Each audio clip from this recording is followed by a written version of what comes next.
কত সুন্দর শব্দ এই ভাগ্য, কিন্তু যতটা সুন্দর ঠিক ততটাই রহস্যময় এই শব্দ।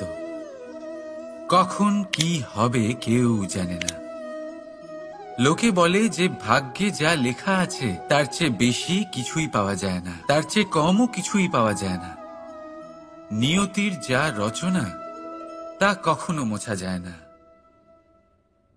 কিন্তু কেউ এইটা বোঝে না যে নিয়তি আপনার কর্মের দ্বারা বদলায়। যদি আপনি শুভ চিন্তা করেন, শুভ কর্ম করেন, তাহলে নিয়তি আপনার সাথে খারাপ কিছু হতেই দেবে না।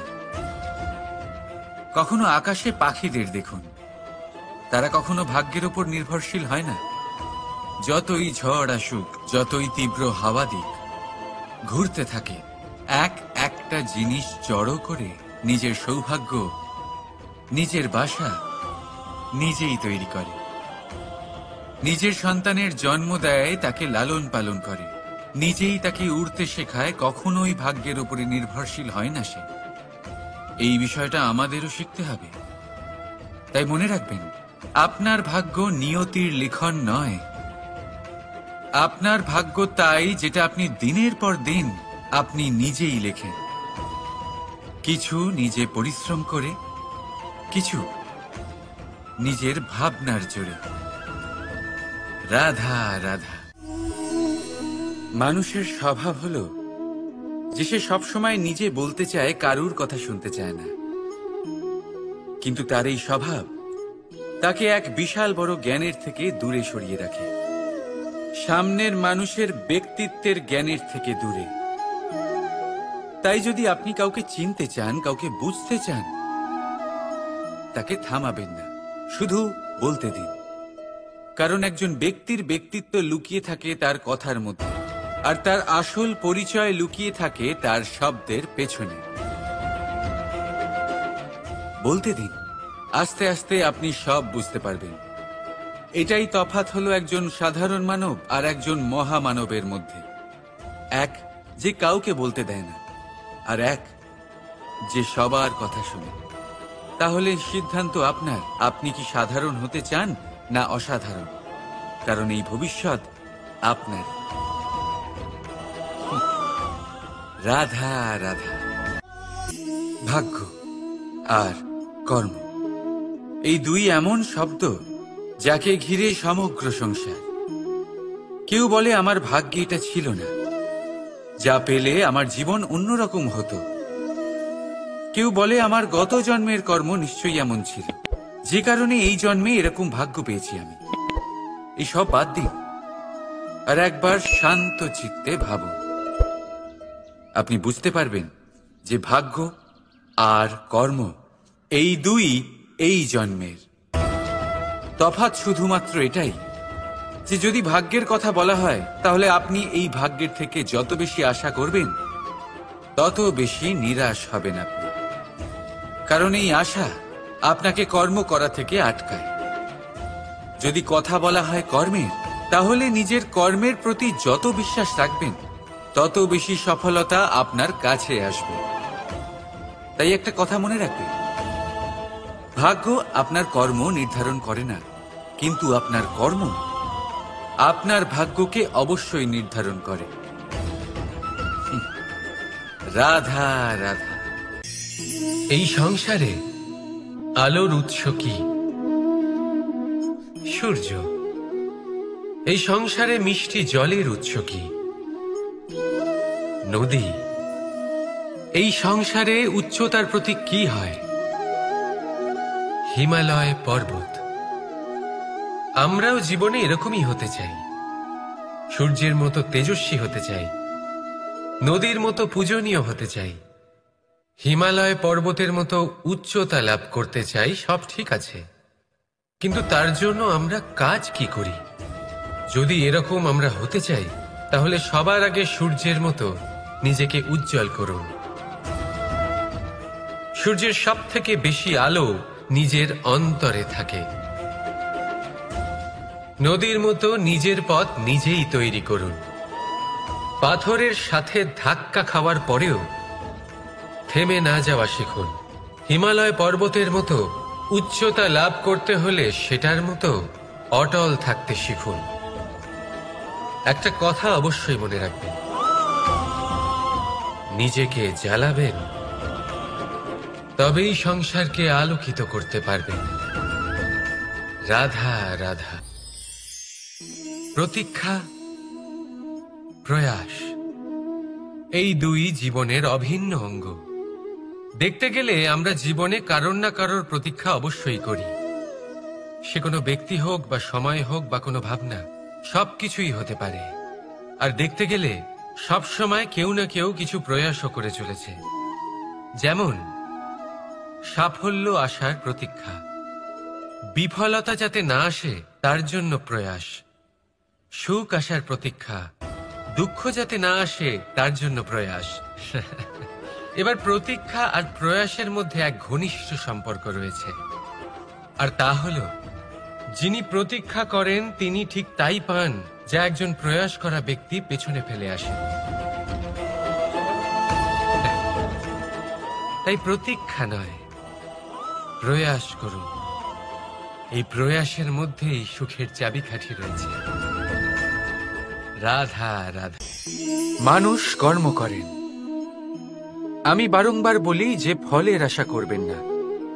তাও মানুষ কোথাও না কোথাও নিজের কর্মের বদলে কোনো না কোনো ফলের আশা অবশ্যই রাখেন। কখনো তিনি সফল হন, কখনো অসফল। সেই জন্যই আমি বলি যে ফলের আশা কখনো রাখবেন না, কারণ সাফল্য বা অসফলতা মনের মধ্যে রাখলে কখনো কোনো লাভ হয় না। যদি সাফল্য মনের মধ্যে রাখেন তাহলে অহংকার জন্ম নেবে। যদি অসফলতা মনের মধ্যে রাখেন তাহলে এক হীনমন্যতায় আপনি ভুগবেন, যা দিয়ে কোনো শুভকর্ম হবে না। সেই জন্য শুধুই কর্ম করে যান, কর্মেই মগ্ন থাকুন। আর আসুন আমার সাথে ভালোবেসে বলুন, রাধা রাধা। বন্ধু আর শত্রু, প্রত্যেকের জীবনের একটা বড় অংশ এর উপরে নির্ভরশীল হয়ে থাকে। আপনার জীবনে সফলতা আর অসফলতাও এর উপরে নির্ভরশীল। কিন্তু এই বন্ধু এবং শত্রুদের খুঁজে পাওয়ার জন্য আপনাদের বাইরে যাওয়ার প্রয়োজন নেই, কারণ এরা স্বয়ং আপনার ভেতরেই আছে। আপনি যদি বিনম্র থাকেন, যদি আপনি নিরন্তর প্রয়াস করতে পারেন, তাহলে আপনার কোনো বন্ধুর প্রয়োজন নেই।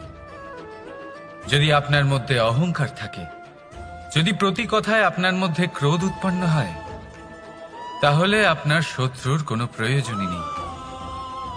নিজের অন্তরের এই বন্ধু ও শত্রুকে চিনুন, আর আমার সাথে ভালোবেসে বলুন, রাধা রাধা। একে চিনতে পারলেন? একে কুঠার বলা হয়।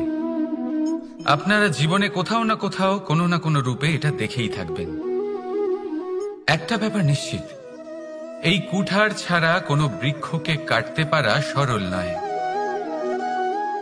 এবার আপনি কখনো এটা ভেবেছেন, এই কুঠার এর এই অংশ, এর মুখটাই যদি না থাকে তাহলে কি হবে? এ শুধুমাত্র কোনো বৃক্ষই নয়, তার কোনো ডালও কাটতে সক্ষম হবে না। এবারে ভাবুন, এই শুকনো কাঠের হাতল এ আমরা কোত্থেকে পেলাম? কোনো এক বৃক্ষ থেকেই। সেই ডাল যাকে কেটে ফেলা হয়েছিল এক বৃক্ষকে কাটার জন্য, এই ডালই শস্ত্ররূপে প্রস্তুত। আমাদের জীবনে আমাদের প্রিয়জন, আমাদের আপনজন যখন সময় কখনো কখনো তাদের সঙ্গ না দেয়, যদি তারা দৈন্য দশায় থাকেন, তাহলে তাদের সঙ্গ কখনো ছাড়বেন না। ওনাদের প্রয়োজন শুধুমাত্র মনোবল। তা তাদের দিন, তাদের সাহায্য করা আপনার কর্তব্য। হয়তো তাদের সাথে থেকে আপনার কোনো লাভ হবে না, কিন্তু তাদের দূরে থাকাতে আপনার ক্ষতি অবশ্যই হতে পারে। সর্বদা সাহায্য করুন। সঠিক সময় আসলে তা আপনার সহায়ক অবশ্যই হবে। রাধা রাধা। আমাদের মধ্যে বেশিরভাগ মানুষেরই এই অভিযোগ থাকে যে মানুষ তখনই আমাদের স্মরণ করেন যখন সেই সময় আসে যখন আমাদেরকে প্রয়োজন হয়, যখন কোনো কাজ থাকে, যখনই এই সময় পেরিয়ে যায়, তাদের কার্যসিদ্ধি হয়ে যায়, তারা আমাদের থেকে দূরে চলে যান, ভুলে যান আমাদের। এবার এই বিষয়ে ভেবে খারাপ অবশ্যই লাগে। এই পরিস্থিতিকেই অন্য এক দৃষ্টিভঙ্গি দিয়ে দেখার চেষ্টা করুন। মনে রাখবেন, মানুষ প্রদীপের সন্ধান তখনই করেন যখন তার জীবনে অন্ধকার থাকে। আপনি প্রসন্ন হয়ে উঠুন, কারণ আপনার কাছে সেই সুযোগ আছে যে কারোর জীবনে প্রকাশের কিরণ আনতে পারছেন, কাউকে সঠিক পথ দেখাতে পারছেন, কারোর সহযোগিতা করতে পারছেন, এই পুণ্য অর্জন করতে পারছেন। কারোর থেকে কোনো আশা রাখার দরকার নেই। যার আপনাকে যতটা প্রয়োজন তাকে ততটাই সাহায্য করুন, ততটাই সবাইকে প্রেম বিতরণ করুন। আর এই প্রেমের ভাব নিয়েই আমার সাথে বলুন, রাধা রাধা। এটা সেই নৌকার প্রতিরূপ যা আমাদের নদী পার করায়। এবার বিষয়টা একটু ভেবে দেখুন। সেই বিশাল নৌকা যা আমাদের নদী পার করায়, সেটার নির্মাণ নদীতে নয়, ডাঙায় হয়। আর যদি আমরা এটাকে নদী অবধি পৌঁছতে চাই, তাহলে আমাদের দরকার পড়ে কোনো গরুর গাড়ির অথবা ঘোড়ার গাড়ির। তার সাহায্যে একে বহন করা হয়।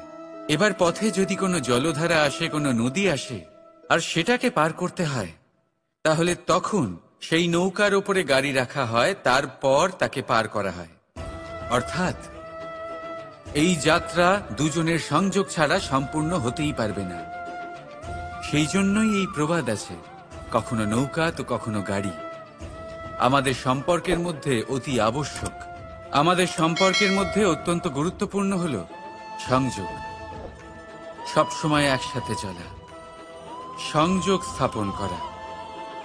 সবসময় সুখী থাকবেন। রাধা রাধা। পুস্তক, পুস্তক থেকে আমরা কি না শিখতে পারি। জ্ঞান হোক, বিজ্ঞান হোক, ইতিহাস হোক, সব শিখতে পারি। কথায় আছে, একটা ভালো পুস্তক, একটা ভালো গ্রন্থ পাওয়া তা 100 ভালো বন্ধু পাওয়ার সমান। কিন্তু যদি একটা ভালো বন্ধু পাওয়া যায়, তাহলে তা গোটা গ্রন্থাগারের সমতুল্য। সে আপনাকে কর্মের বিষয় জ্ঞান দেয়, সাফল্যের রসায়ন শিক্ষা দেয়, সে আপনাকে ইতিহাসে অমর করে রাখবে। শুধু তাই নয়, সে আপনাকে শুধু পথই দেখাবে না, সেই পথে আপনার সাথে সঙ্গী হয়ে চলবে সে। সেই জন্য জীবনে যদি কোনো ভালো বন্ধুকে পাশে পান, তাহলে তাকে আপন করে রাখবেন, তাকে সামলে রাখবেন। জীবন সহজ হয়ে যাবে। রাধা রাধা। বর্ষা ঋতু শুরু হলেই পাখিদের মধ্যে চাঞ্চল্য বেড়ে যায়। আর সেটা হবে নাই বা কেন? বাসা ভেঙে যায়, বৃক্ষ ভেঙে পড়ে। প্রত্যেক পাখি তার থাকার জন্য একটা নতুন জায়গার, একটা ছায়ার, একটা ছাদের খোঁজে থাকে। শুধু একটা পাখি এসব কিছুই করে না। না তো তার এসব সমস্যা নিয়ে কোনো চিন্তা থাকে, না কোনো দরকার পড়ে। আর সেই পাখি হলো বাজ। সেই সব সমস্ত ছোটখাটো সমস্যার থেকে অনেক দূরে ওপরে উড়ে বেড়ায়, মেঘের থেকেও অনেক উঁচুতে। তাই এই সব ছোটখাটো সমস্যা যা আপনার জীবনে এসে থাকে, এই সব নিজের চারপাশকে ঘিরতে দেবেন না। নিজের চিন্তা ভাবনাকে অনেক উঁচুতে রাখুন। আপনার সমস্ত সমস্যা নিজে থেকেই নিচে চলে আসবে। রাধা রাধা। কোনো ব্যক্তির ব্যক্তিত্ব কিভাবে তৈরি হয়? আপনার কি মনে হয় যে ব্যক্তি জন্ম থেকে তার স্বভাব নিয়ে জন্মায়? নাকি আপনার মনে হয় যে এই প্রকৃতি ব্যক্তির জন্য তার নিয়তি রচনা করে? না, এরকম একেবারেই হয় না। আমি আপনাকে বোঝাচ্ছি। যখনই বৃষ্টি পড়ে কোনো বিন্দুর দিকে দেখবেন। এবার এই বিন্দু যেখানে পড়ছে তার উপরে নির্ভর করছে তারপর কি হবে। যদি এই বিন্দু পড়ে কোনো ক্ষেতের ওপরে, তাহলে কোনো নতুন ফসলের জন্ম দেবে। যদি সে গরম কড়াইতে পড়ে, তাহলে বাষ্পীত হবে। যদি সে কোনো সাপের মুখের ভেতরে পড়ে, তাহলে বিষ তৈরি হবে। ঝিনুকের ভেতরে পড়লে মুক্ত তৈরি হবে। যদি কোনো পাতার ওপরে পড়ে তাহলে শিশির তৈরি হবে। একই বিন্দু, কিন্তু তার সঙ্গত তার ভবিষ্যৎ এবং ব্যক্তিত্ব নির্ধারণ করবে। এবার এটা তো শুধুমাত্র এক বিন্দু, তার কাজ হলো শুধুমাত্র পড়া। কোথায় সেটা সেও নির্ধারণ করতে পারে না। কিন্তু আপনি হলেন মানুষ। আপনি বাছাই করতে পারবেন যে আপনার সঙ্গী কারা হবে, কাদের সাথে আপনি মেলামেশা করে বড় হবেন। তাই তা ভালোভাবে করুন, কারণ এই নির্বাচন আপনার হাতে, কারণ এই জীবন আপনার, ভবিষ্যৎ আপনার। এবার আপনি মহান হতে চান কি না তার নির্ণয় আপনাকেই করতে হবে। আসুন আমার সাথে ভালোবেসে বলুন, রাধা রাধা। সূর্যের তাপ এতটাই প্রখর হয়, তা সমস্ত বনস্পতিকে শুষ্ক করে দেয়। পুকুর হোক, নদী হোক, সরোবর হোক, সমস্ত শুষ্ক হয়ে যায়। কিন্তু আপনি কখনো শুনেছেন সূর্যের তাপে সমুদ্র শুকিয়ে গেছে? এমন কখনোই হয় না। আর এর পেছনেই লুকিয়ে রয়েছে এক অমূল্য জীবনের শিক্ষা। সমুদ্রের মতো নিজেকে ধৈর্যশীল করে তুললে, নিজেকে সংযমী করে তুললে, সূর্যের তাপ আপনার কোনো ক্ষতি করতে পারবে না। আপনার অন্তর থেকে সেই তাপ বাষ্পায়িত হয়ে মেঘ তৈরি হয়ে সূর্যকে ঢেকে দেবে, আর তারপর হবে শুধু সাফল্যের বৃষ্টি। তাহলে আসুন আর আমার সাথে ধৈর্যের সাথে বলুন, রাধা রাধা। মানুষ অসুস্থ কেন হন? শারীরিক দুর্বলতার কারণে? না, মানুষ অসুস্থ হন তার মানসিকতার কারণে, তার বিবেকের কারণে, তার কর্মের কারণে, তার ক্রোধের কারণে। আর যখন কেউ সুস্থ হন, ঠিক হয়ে যান, তার মানে এটা নয় যে শুধু ওষুধের জন্য তিনি সুস্থ হয়েছেন। না, এটা কারোর তার প্রতি প্রেমের প্রভাব, বিশ্বাসের প্রভাব, সম্বলের প্রভাব। শুধুমাত্র ওষুধ দিয়ে কিছুই হয় না। যদি মনে প্রেম থাকে, বিবেক থাকে, বিশ্বাস থাকে, সম্বল থাকে, তবেই সেই ওষুধ কাজ করতে পারে। তাই মনে রাখবেন, এই জীবন হলো অত্যন্ত ছোট। মনে প্রেম ভাব রাখুন, মিত্রতা করুন, শত্রুতা নয়। ভালোবাসুন, বিদ্বেষ নয়। আর এই ভালোবাসার সাথেই বলুন, রাধা রাধা। মানুষ জীবনে সব সময় চিন্তা করে, ভাবতে থাকে যে তার জীবনে কতই না সমস্যা। তারপরে নিজের আশেপাশে দেখে আর ভাবে যে সবাই কত প্রসন্ন, শুধু আমার জীবনেই সমস্যা আছে। কিন্তু বিষয়টা তা নয়। শুধু প্রত্যেক ব্যক্তিরই নয়, প্রত্যেক প্রাণীরও জীবনে সমস্যা আছে। এবার মানুষ একটা পাখিকে দেখে এটাই ভাবে যে এদের জীবন কতটা সহজ। কোনো দেশেরই সীমারেখা এদের ওপর লাগু হয় না। কোথায় থাকবে সেই নিয়েও কোনো ভাবনা নেই। কত শান্তির জীবন এদের। তারপর সে একটা পিঁপড়েকে দেখে আর এটা ভাবে, কি অসাধারণ, এদের তো সারা জীবনই মাটির উপরেই অতিবাহিত হয়, খাবারটাও মাটিতেই পেয়ে যায়। কি শান্তির জীবন এদের। কিন্তু যখন কোনো ঝড় আসে, তখন সবার আগে সেই পাখির বাসাটাই ঝড়ে ভেঙে যায়।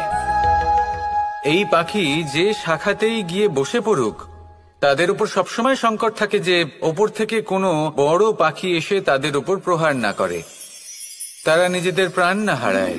আর যদি কথা বলি পিঁপড়েকে নিয়ে, এদের উপর সবসময় সংকট থাকে যে কোনোভাবে বাতাস বা জল এদের ভাসিয়ে না নিয়ে যায়, কোনো প্রাণী ওকে পা দিয়ে পিষে না দেয়, এই পিঁপড়ে পিষ্ট হয়ে না মারা যায়।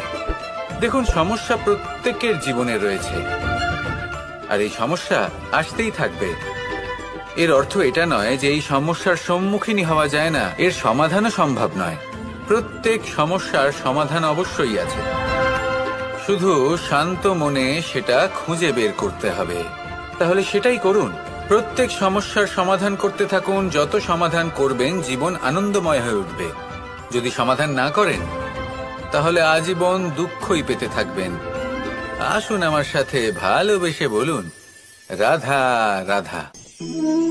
কর্ম, ধর্ম আর কর্তব্য, এই তিনটি একে অপরের সাথে জড়িত, আর অনেক সময় এই তিনটি পালন করতে করতে আমাদের সেই ব্যক্তির সামনে গিয়ে দাঁড়াতে হয়, তার বিরুদ্ধেই যেতে হয়, যাকে আমরা সব থেকে বেশি ভালোবাসি। কিন্তু সেইখানে এই যুদ্ধ কোনো ব্যক্তিগত যুদ্ধ থাকে না। এ হলো কর্ম, ধর্ম আর কর্তব্যের যুদ্ধ।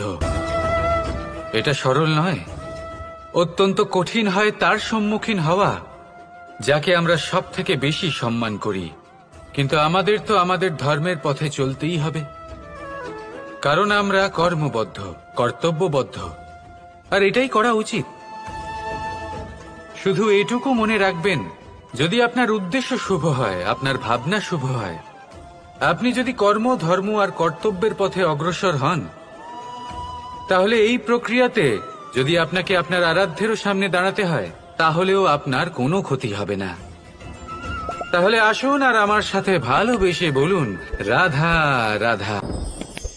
সাথী। সাথী এই শব্দটির ব্যাখ্যা কে কিভাবে করে? মিত্র, সখা, বন্ধু। কিন্তু অর্থ একটাই, তিনি যিনি আপনার সঙ্গী হন আর তিনি যার সাথী আপনি হন। এবার সব থেকে বড় প্রশ্ন হলো এটাই যে তিনি কে হতে পারেন যাকে আপনি আপনার সাথী বলে মেনে নিতে পারেন, নিজের সখা, নিজের মিত্র, নিজের বন্ধু মেনে নিতে পারেন। আপনার সাথী হলেন তিনি যিনি দুঃখের সময় আপনার পাশে থাকবেন, আপনার হাত ধরে থাকবেন। আপনার সাথী হলেন তিনি যার হাত আপনি নিজের সুখের দিনে ধরে থাকবেন।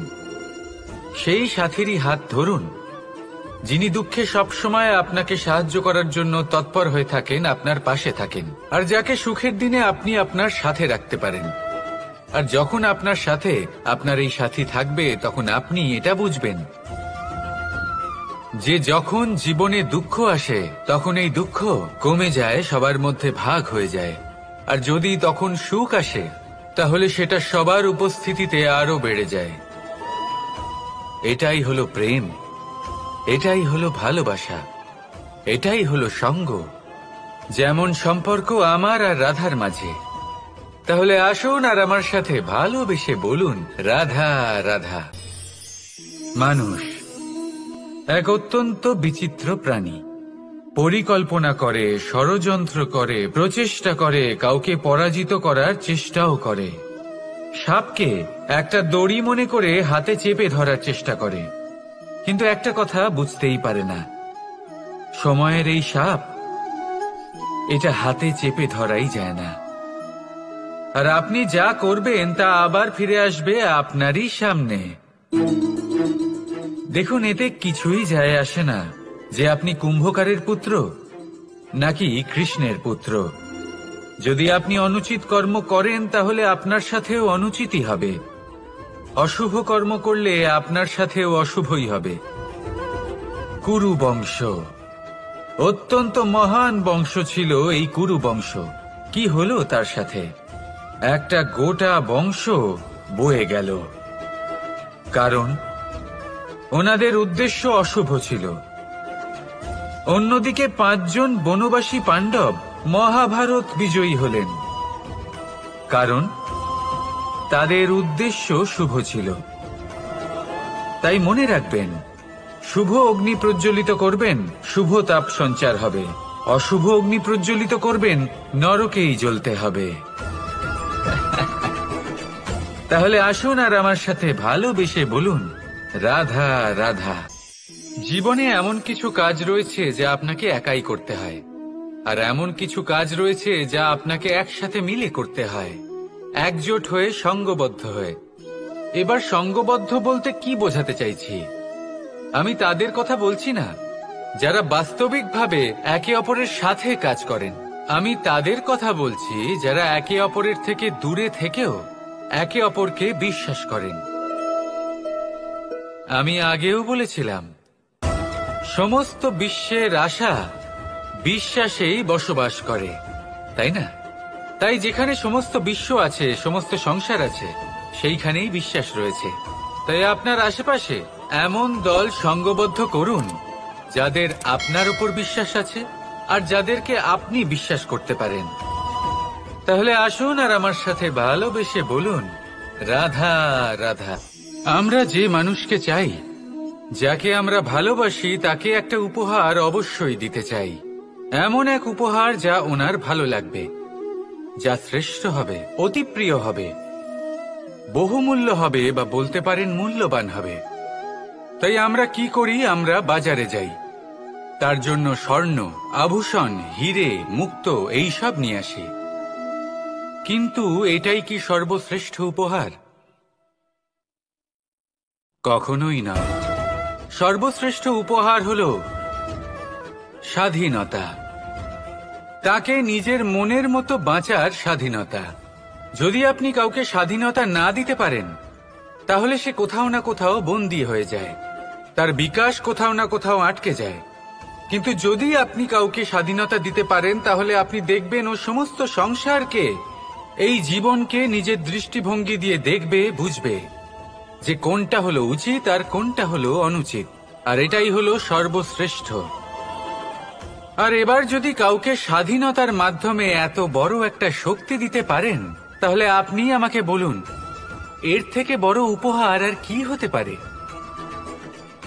আসুন আর আমার সাথে ভালোবেসে বলুন, রাধা রাধা। পিতা আর পুত্রের সম্পর্ক অত্যন্ত মধুর হয়ে থাকে।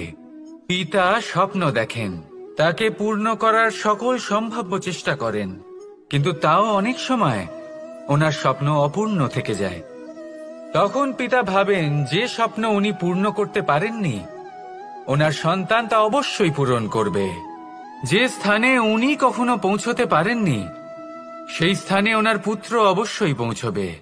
পিতা নিজের সন্তানের ভবিষ্যৎ নিয়ে সেই স্বপ্ন দেখেন, আর যখন সেই সন্তান সামনে এগোতে থাকে, তখন তার দুঃখ হয় না, বরং গর্ব হয়। ওনার ভালো লাগে এটা দেখে যে ওনার সন্তান অনেক উন্নতি করছে। কিন্তু যখন সন্তান নিজের অভিভাবকের শক্তি দেখে, তার যশ দেখে হিংসা করতে থাকে, সমস্যা সেইখানেই শুরু হয়। সেই জন্য সকল সন্তানকে এটা মনে রাখতে হবে, দেখুন, পুত্র হবার সুবাদে, এক সন্তান হবার সুবাদে, এটা হলো আপনার অধিকার যে আপনি আপনার পিতার থেকে বেশি উন্নতি করবেন। আপনার পিতাও এটাই চান, কিন্তু সুস্থভাবে এটা করুন। একটা রেখা টেনে নিন, যাতে আপনি তাতে এগোতে পারেন, আর আপনার পিতার তাতে গর্ববোধ হয়, আর সেই বিষয়ে দুঃখ না হয় যে আমার সন্তান আমাকেই ছোট করার চেষ্টা করছে। ইতিহাস সাক্ষী রয়েছে, যে মানুষ অন্য কাউকে ছোট করার চেষ্টা করেছেন, সেই মানুষই ছোট হয়ে গেছেন। আর আমার মনে হয় না আপনি এটা চান, কারণ কোনো একদিন আপনিও কারোর পিতা হবেন। আসুন আমার সাথে ভালোবেসে বলুন, রাধা রাধা। প্রেম এই সংসারে এসেছিল এই সংসারকে প্রেমের শিক্ষা দেওয়ার জন্য, এই জীবনের সুখের অনুভূতি আসলে কি তা শেখানোর জন্য। কিন্তু যদি সত্যি কথা বলি, তো আমি নিজেই প্রতিদিন প্রেমের নতুন নতুন স্বরূপ দেখতে পাই, প্রেমের একটা নতুন অনুভূতি প্রত্যেক নতুন দিনে। আর তার কারণ হলো এই প্রেম অনন্ত, এ হলো দৈব। প্রেম হলো এই সংসারের সব থেকে বড় ঢাল এবং সব থেকে বড় অস্ত্র। এই প্রেম ছাড়া না কোনো ন্যায় হয়, আর না কোনো শাস্ত্র, না জীবন আছে, আর না অন্ত। এবার যদি এই প্রেম মনের মধ্যে বাস করতে শুরু করে, তাহলে কখনো কোনো সমস্যাই হবে না, আর যদি হয়েও থাকে, তাহলে তা স্থায়ী হবে না। এই প্রেম কি না করতে পারে? এই প্রেম সমস্ত সমস্যা মিটিয়ে ফেলতে পারে, আপনার মনের মধ্যে অহংকারকেও বিনাশ করে দিতে পারে, আপনাকে সাক্ষাৎ ঈশ্বরের সাথে দেখা করাতে পারে। তাই প্রেমের দ্বারা প্রয়াস করতে থাকুন, এই সংসারের প্রত্যেক মানুষকে, প্রত্যেক বস্তুকে, প্রত্যেক জীব জন্তুকে ভালোবাসবেন। আর এই প্রেমের দ্বারাই বলুন, রাধা রাধা। মানুষের জীবনে স্বচ্ছতার একটা আলাদা গুরুত্ব আছে। যদি আপনি নিজেকে স্বচ্ছ রাখেন, তাহলে আপনার নিজেরও ভালো লাগবে, সামনের ব্যক্তিরও ভালো লাগবে, একটা অন্যরকম প্রভাব পড়বে। কিন্তু একজন শ্রেষ্ঠ ব্যক্তি কিভাবে হয়ে ওঠা সম্ভব? যার মধ্যে গুণ আছে, শিক্ষা আছে, শুভ চেতনা আছে, যিনি সৎকর্ম করেন। কিভাবে হব সেই ব্যক্তি যার মধ্যে জ্ঞান আছে? শুধুমাত্র স্বচ্ছ থাকলে তো তা হওয়া সম্ভব নয়। প্রথমে আপনাকে বুঝতে হবে যে মানুষের মধ্যে 4টি মূল তত্ত্ব আছে। প্রথম হলো তার শরীর, যার দ্বারা উনি যে কোনো কর্ম করে থাকেন। দ্বিতীয় তত্ত্ব হলো তার মন, যার দ্বারা কোনো কর্ম করার জন্য সে নিজেকে প্রেরণা দিতে থাকে।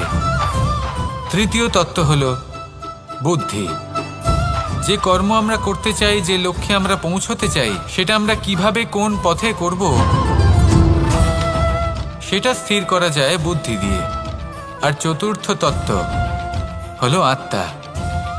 আত্মা হলো এমন এক তত্ত্ব যার কোনো সমাপ্তি নেই। আত্মা হলো অজয়, কিন্তু এরও শুদ্ধিকরণের প্রয়োজন হয়। এই 4টি তত্ত্বের শুদ্ধিকরণ করতে থাকুন, এতে নির্মল রাখুন, শুদ্ধ রাখুন। এবং এটা কিভাবে হবে? শুভ চেতনা দ্বারা, জ্ঞানের দ্বারা, এবং সবথেকে বেশি গুরুত্বপূর্ণ প্রেমের দ্বারা। আসুন আমার সাথে ভালোবেসে বলুন, রাধা রাধা। মানুষ তার জীবনে শিক্ষা এবং প্রেম এই দুই লাভ করে তার মাতা, পিতা এবং গুরুর কাছ থেকে। কিন্তু মানুষ সবথেকে বেশি ভালোবাসে নিজের মাতাকে, কারণ মাতা খুব নির্মল চিত্তে ভালোবাসে, শান্ত মনে আমাদের অন্তরে শক্তির সঞ্চার করে থাকেন, আমাদের উৎসাহ দেন, বলশালী করে তোলেন। ব্যাপারটা কিন্তু এমন নয় যে আমরা নিজেদের বাবা বা গুরুকে ভালোবাসি না, তাদেরকেও আমরা অত্যন্ত ভালোবাসি, শুধু ওনাদের কঠোর ব্যবহার দেখলে আমরা একটু ভয় পেয়ে যাই। এবার ওনাদের এই কঠোর ব্যবহার আমাদের ভালো না লাগলেও অত্যন্ত আবশ্যক, কারণ মাতার থেকে আমরা যে শক্তি লাভ করি তা যেন নিয়ন্ত্রণ হারিয়ে বিধ্বংসী না হয়ে ওঠে, আমরা যেন কোনো কুপথে না চলে যাই, আমরা কখনো যেন দোষ না করে ফেলি। শুধু সেই জন্য পিতা এবং গুরু একটু কঠোর হয়ে ওঠেন, এবং ওনাদের এই কঠোর আচরণ ভবিষ্যতে গিয়ে আমরা অবশ্যই বুঝতে পারি। জীবনে কিছু বছর আমরা এগিয়ে যাই আর তারপর আমরা বুঝতে পারি যে বাবা এবং গুরু আমাদের যথেষ্ট ভালোবাসতেন, কিন্তু ওনাদের ভালোবাসার বহিঃপ্রকাশ আলাদা। প্রয়োজনীয় হলো এটা দেখার, এটা বোঝার যে শুরু থেকে আমাদের প্রতি ওনাদের আচরণ কেমন ছিল। ওনাদের কঠোর হওয়ার পেছনে ওনাদের ভালোবাসাটা বোঝার চেষ্টা করুন, ওনাদের চিন্তাটা বোঝার চেষ্টা করুন, ওনাদের পথপ্রদর্শনের আড়ালে আপনার ভবিষ্যতের জন্য যে পরিকল্পনা ওনারা করেছেন সেটা বোঝার চেষ্টা করুন। তখন আপনারা বুঝতে পারবেন ওনাদের ভালোবাসাকে। আপনার মনের মধ্যে আপনা থেকেই ওনাদের প্রতি সম্মান জেগে উঠবে। নিজের পিতা এবং নিজের গুরু এই দুজনের প্রতি কৃতজ্ঞতা প্রকাশ করুন আর আমার সাথে ভালোবেসে বলুন, রাধা রাধা। জীবন কিসের উপর নির্ভরশীল? ধনের ওপর, বৈভবের ওপর, নিঃশ্বাসের ওপর? না, এই জীবন নির্ভরশীল বিশ্বাসের ওপর। বিশ্বাস নিজের ওপর, বিশ্বাস আমাদের আপনজনের ওপর। কিন্তু যখন এই বিশ্বাস ভেঙে যায় তখন মানুষের মনও ভেঙে যায়, আর তারপর সে অন্য কিছু করতেই পারে না। তখন কি করা যেতে পারে? 3টে কাজ আছে যা আপনি করতে পারেন। প্রথম, ভালোবাসা। যাকে আপনি ভালোবাসেন, যারা আপনাকে ভালোবাসে, ভুল যারই হোক না কেন, তার কাছে ক্ষমা চাইতে কখনোই সংকোচ বোধ করবেন না। দ্বিতীয় হলো বিশ্বাস। যারা আপনাকে ভালোবাসেন, আপনাকে বিশ্বাস করেন, তাদের বিশ্বাস কখনো ভাঙবেন না। তৃতীয় হলো আশা। যারা আপনাকে ভালোবাসেন, আপনাকে বিশ্বাস করেন, তাদের আশা আপনার সাথে জড়িত, তাদের থেকে কখনো কিচ্ছু লুকোবেন না। এই 3টে কাজ করুন আর এই জীবন সুপ্রসন্ন হয়ে বলবে, রাধা রাধা। মানুষের জীবনে 2 ধরনের আবেগ থাকে যা চিরকাল তার সাথে বসবাস করে। প্রথম, স্বপ্ন। দ্বিতীয়, অজুহাত। মানুষ হাজার হাজার স্বপ্ন দেখতে পারে। আমাকে এই কাজ করতে হবে, আমাকে ওখানে ঘুরতে যেতে হবে, আমায় জীবনে এই অসম্ভব কাজ বাস্তবায়িত করে দেখাতে হবে, আদি ইত্যাদি। এবার ঠিক যেমন স্বপ্ন দেখেন সেইভাবে অজুহাতও খুঁজে নিয়ে আসেন।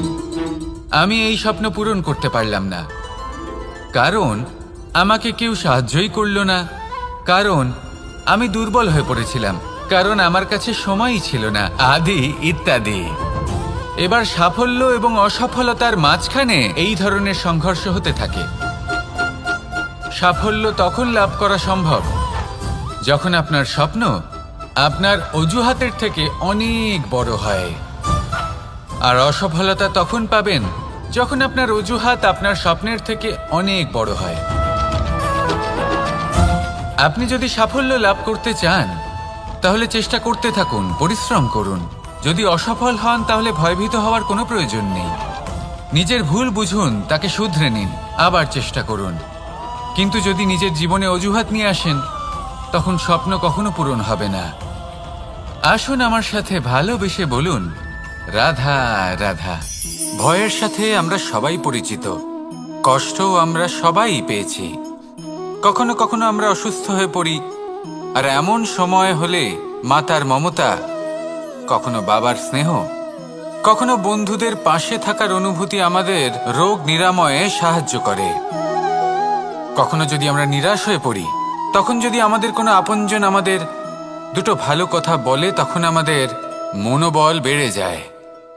ঠিক তেমন সংসারের এই রঙ্গমঞ্চে যদি আপনি পীড়িত অনুভব করেন, কিছু শুভ কথা আলোচনা করুন, কিছু স্তুতি গান করুন, কিছু মুহূর্তের জন্য হলেও নিজের ইষ্টদেবের কথা স্মরণ করুন আর প্রার্থনা করুন। সাহস বাড়বে, শক্তিও বৃদ্ধি পাবে এবং সামনে এগিয়ে চলার পথও দেখতে পাবেন। তখন এই মন প্রসন্ন হয়ে বলবে, রাধা রাধা। কখনো কখনো অন্ধকারের সাথে লড়াই করার জন্য আমরা প্রদীপ জ্বালাই। এতে প্রথমে সলতে রাখি, তারপর তেল ঢালি, তারপর আগুন জেলে এটা প্রজ্বলিত করি। তারপর একটা সময় আসে যখন এই প্রদীপ নিভে যায়। কারণটা কি? কারণ কি এটা যে প্রদীপের প্রকাশমান হওয়ার ক্ষমতা সমাপ্ত হয়েছে? না, এই যে আগুন আমরা দেখতে পাচ্ছি, এই আগুনের জন্য যে শক্তির প্রয়োজন হয় তা আসে এই তেল থেকে। যদি এই তেল সমাপ্ত হয়ে যায় তাহলে এই প্রকাশ তাও সমাপ্ত হয়ে যায়। আর আমাদের জীবনে এই তেল হলো আমাদের কর্ম, আর এই আগুন আর এর দ্বারা উৎপন্ন হওয়া প্রকাশ আমাদের ভাগ্য। যত আমাদের কর্ম ক্ষীণ হতে থাকবে, আমাদের ভাগ্য সৌভাগ্য কোথাও না কোথাও লুপ্ত হয়ে যাবে। যে উজ্জ্বল ভবিষ্যৎ আমরা চাইছি তা কখনো লাভ করতে পারবো না যদি কর্ম না করি। ঠিক যেমন তেল ছাড়া অগ্নি উৎপন্ন হয় না, তেমনি কর্ম ছাড়া সৌভাগ্য হয় না। আর যেমন কর্ম তেমন ভাগ্য। তাই সবসময় কর্ম করতে থাকুন, কর্ম করা থামাবেন না। আর আমার সাথে ভালোবেসে বলুন, রাধা রাধা। জীবনে তিনটি বিষয় আছে, তিনটি বস্তু আছে, তারা যেন আপনাকে কখনো বশে না করে নিতে পারে। প্রথম হলো ধন।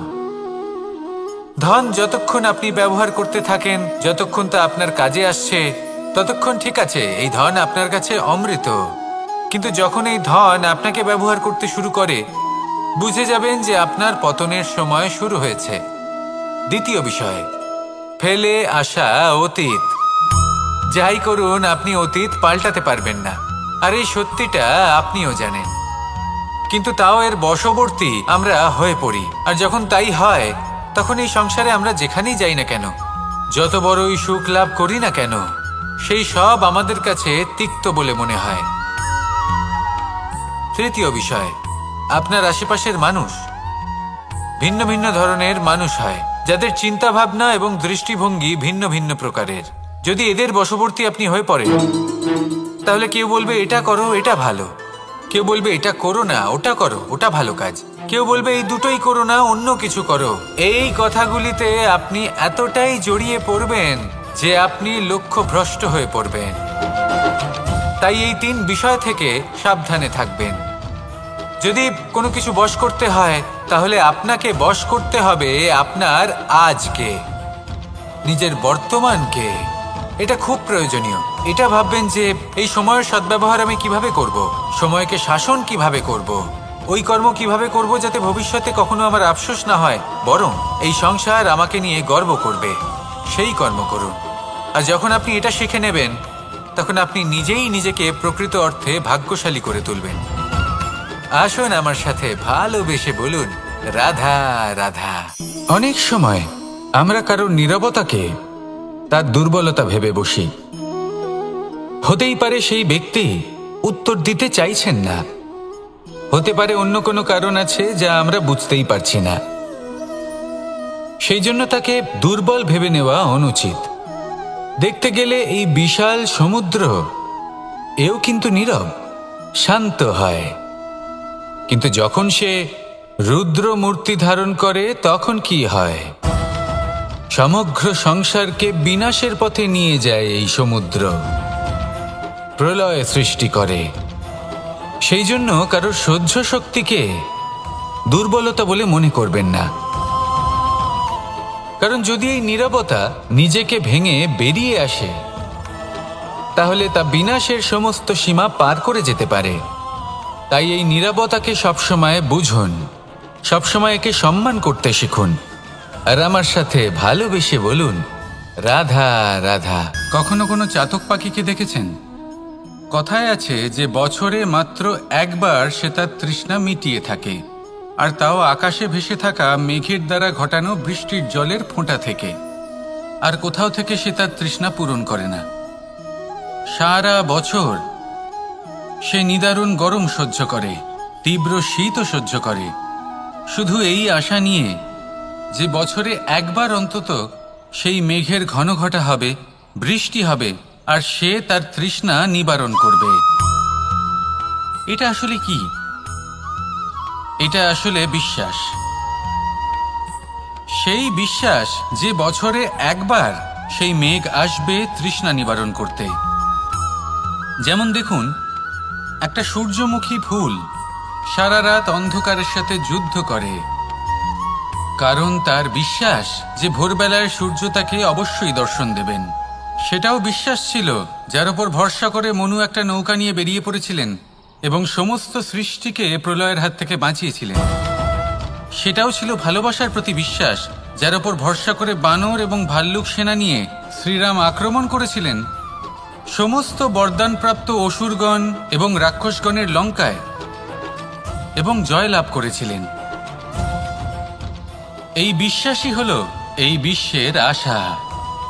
বিশ্বাস রাখুন যে আপনি হলেন সর্বশ্রেষ্ঠ এবং শুধুই নিজের কর্ম করতে থাকুন। এই বিশ্বাসের আশাই আপনাকে প্রতি মুহূর্তে বল প্রদান করবে। এ হলো আমার বিশ্বাস। আসুন আর আমার সাথে ভালোবেসে বলুন, রাধা রাধা। যোগাসন। যোগাসনে আসন অত্যন্ত গুরুত্বপূর্ণ। এবার আমি বলবো সবথেকে শ্রেষ্ঠ আসন কোনটি। আশ্বাস। নিজেকে আশ্বস্ত করতে থাকুন যে আমি আছি, সব ঠিক হবে, যা হচ্ছে ভালোর জন্য হচ্ছে। এই আশ্বাস আপনাকে জীবনে এমন ধন্যাত্মক বিশ্বাস দেবে যে আপনি বড় বড় সমস্যার সমাধান করতে পারবেন। এবার যদি কথা বলি সবথেকে কঠিন সময়ের, তাহলে সেটা হলো বিচ্ছেদের। যা মা সীতাকে সহ্য করতে হয়েছে শ্রীরামের জন্য, রাধা কৃষ্ণকেও সহ্য করতে হয়েছে। যে ব্যক্তি বিচ্ছেদের সময় সঠিক পথে চলে এসেছে, সে জীবনে অনেক শ্রেষ্ঠ স্থানে অবশ্যই পৌঁছতে পারবে। এবার যদি কথা বলি সবথেকে জরুরি এবং গুরুত্বপূর্ণ সময়ের, তাহলে সেটা হলো সংযোগ। সকলকে সাহায্য করতে থাকুন। আপনি অন্যদের সাহায্য করে তাদের যত আনন্দ দিতে পারবেন, ততটাই আনন্দ আপনারও জীবনে অবশ্যই আসবে। আসুন আর আমার সাথে ভালোবেসে বলুন, রাধা রাধা। সংসারে সকলে উঁচুতে উঠতে চায়, কেউ নত হতে চায় না। সবাই এটা মনে করে যে নত হওয়ার অর্থ হলো তাদের আত্মসম্মান এবং অহংবোধের বিরুদ্ধাচরণ করা। তাদের মনে হয় যে যদি আমরা নত হই, সংসার আমাদের দুর্বল মনে করবে, তাদের শৌর্য এবং তাদের ব্যক্তিত্বের অপমান হবে। কিন্তু এটা কি সত্যি? প্রত্যেকবার নত হওয়ার অর্থ কি সম্মানহানি হওয়া? কখনোই নয়। আপনি নিজের জীবনকেই দেখে নিন। আপনার কোনো অমূল্য জিনিস যদি নিচে পড়ে যায় তাহলে তাকে কিভাবে তোলেন? সেই বস্তুকে তোলার জন্য আপনাকে নত হতেই হবে। আপনি বড়দের আশীর্বাদ কিভাবে লাভ করেন? আপনি নত হয়ে তবেই তাদের আশীর্বাদ লাভ করতে পারেন, তাই না? ভেবে দেখুন, আপনি একটা পথে হাঁটছেন, আপনি দেখতে চাইছেন যে আপনি সঠিক পথে হাঁটছেন কিনা, পায়ের নিচে কাঁটা পড়ে আছে কিনা। কিভাবে দেখবেন? আপনাকে সেই মাথা নত করেই দেখতে হবে। এর অর্থ কি? অর্থ খুব সহজ। প্রত্যেকবার নত হওয়া অনুচিত নয়, সেটা কোনোভাবেই সম্মানহানি নয়। পরিস্থিতি অনুসারে এবং যেখানে প্রয়োজন আপনি নত হতে শিখে গেলে আপনি অনেক কিছুই লাভ করতে পারবেন। জ্ঞান, মান, গুণ, বিশ্বাস। সেই জন্য প্রয়োজন এবং পরিস্থিতি অনুসারে নত হতে শিখুন, এতে অনুচিত কিছুই নেই। আত্মসম্মান থাকা অত্যন্ত প্রয়োজনীয়, কিন্তু তা যেন কখনো অহংকারে পরিণত না হয়। এই বিষয়ে অবশ্যই নজর রাখবেন এবং আমার সাথে ভালোবেসে বলবেন, রাধা রাধা। আমাদের জীবনে অনেক ধরনের ব্যক্তি এসে থাকেন। কেউ কেউ আমাদের সাথে থেকে যান, কেউ আমাদের থেকে দূরে চলে যান। কেউ ভালো মানুষ হন, কেউ খারাপ মানুষ। কিন্তু আমরা সবসময় সেই সময়টাকে নিয়ে দুঃখ প্রকাশ করি যখন আমাদের জীবনে কোনো খারাপ ব্যক্তি প্রবেশ করেন। তারা আমাদের খারাপ অনুভূতি দেন, দুঃখ দেন, কষ্ট দেন। আমরা সবাই তাকে ভালো মন্দ কথা বলি। কিন্তু কেন? এমন বিভিন্ন ধরনের মানুষ, খারাপ মানুষ, ভালো মানুষ সবার জীবনেই আসেন এবং সকলকেই একটা অমূল্য শিক্ষা দান করে যান। এবার আপনি নিজেই ভেবে দেখুন, জীবনে যখন প্রথমবার আপনি আগুন স্পর্শ করেছিলেন তখন আপনি একটা শিক্ষা লাভ করেছিলেন যে আমাকে আগুনের থেকে একটু দূরে থাকতে হবে। তারপর আস্তে আস্তে আপনি শিখলেন যে কিভাবে এই আগুনকে নিয়ন্ত্রণে রাখতে হবে। তারপর আপনি শিখলেন যে কিভাবে নিজের জীবনে তাকে প্রয়োগ করতে হবে, তা সে অন্ধকারে প্রকাশ লাভ করার জন্য হোক বা খাবার বানানোর জন্য। সেইভাবেই কোনো খারাপ ব্যক্তি যখন আপনার জীবনে আসে কোনো শিক্ষা দিয়ে যান, তার প্রতি কৃতজ্ঞ থাকুন। তার বিষয় খারাপ ভাবার বা খারাপ অনুভূতি নিয়ে থাকার কোনো প্রয়োজন নেই। সেই শিক্ষা লাভ করুন, ইতিবাচক মনোভাব নিয়ে জীবনের সামনে এগোতে থাকুন। কেউ নেই যিনি আপনাকে বাধা দিতে পারেন। আসুন আমার সাথে ভালোবেসে বলুন, রাধা রাধা। অনেক সময় আমরা জীবনে অনেক মানুষকে এমন বলতে শুনে থাকি যে আমি অসফল হয়েছি কারণ আমার সময় ভালো যাচ্ছিল না। আমি এই জিনিসটা লাভ করতে চাইছিলাম কিন্তু করতে পারলাম না কারণ আমার সময়টা ভালো যাচ্ছিল না। আমি আমার জীবনে ওই মহান কাজটা করতে চাইছিলাম কিন্তু করতে পারলাম না। কেন? কারণ আমার সময়টা ভালো যাচ্ছিল না। কিন্তু যে মুহূর্তে ভালো সময় আমার জীবনে আসবে আমি সব কিছু প্রাপ্ত করব। এমন প্রায় প্রত্যেকেই বলেন। আসুন একটা কথা বোঝা যাক। একজন মালিকে দেখুন, সে প্রত্যেক দিন গাছের সেবা করে, তাকে জল দেয়, তার যত্ন আত্তি করে। কেন? প্রত্যেক দিন সেই গাছ ফল দেয় না। সঠিক সময় এলে তবেই সেই গাছ ফল দেয়, কিন্তু প্রত্যেক দিন মালি তার সেবা করে, তাকে যত্ন করে। শুধুমাত্র তখন করে না যখন সেই গাছ ফল দিতে সক্ষম। আর যদি মালি গাছের যত্ন প্রতিদিন না করে তাহলে হয়তো সেই গাছ ফল দিতেই পারবে না। এটাই হলো আমাদের জন্য একটা শিক্ষা। যখন সময় আমাদের জন্য অপেক্ষা করে না তখন আপনি সময়ের জন্য কেন অপেক্ষা করছেন? ভালো সময়ের জন্য অপেক্ষা করবেন না। ভালো এবং শুভ কর্ম দ্বারা ভালো সময়কে নিজের কাছে টেনে আনুন। নিরন্তর কর্ম করুন, পরিশ্রম করতে থাকুন। শুভ সময় আপনা থেকেই আপনার কাছে আসবে। আসুন আমার সাথে ভালোবেসে বলুন, রাধা রাধা। জীবনে এমন কিছু কাজ রয়েছে যা আমাদের কখনোই করা উচিত নয়, যেমন আশা করা। যদি আপনি আশা করেন আর আপনার আশা পূর্ণ না হয় আপনি খুবই কষ্ট পাবেন। এবার আপনি যদি প্রতীক্ষা করেন, করতেই থাকেন, আর সেই ব্যক্তি যদি না আসে তাহলেও খুব কষ্ট পাবেন। আর হলো তুলনা।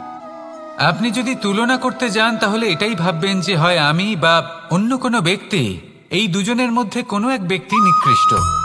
আর এই ভাবনাটাই হলো অনুচিত। যদি আমরা কথা বলি সেই সব বিষয়ে যা আমাদের করা উচিত, যেমন পরীক্ষা। এই পরীক্ষা সবসময় আমাদের আরো সফল করে তোলে, আরো শ্রেষ্ঠ করে তোলে, আরো উৎকৃষ্ট করে তোলে। আসন্ন মহাসংগ্রামের জন্য আমাদের প্রস্তুত করে তোলে এই পরীক্ষা। তাই এই পরীক্ষার থেকে কখনোই পালাবেন না, এর সম্মুখীন হন। আর হলো কর্ম। কর্ম করা কখনোই বন্ধ করবেন না।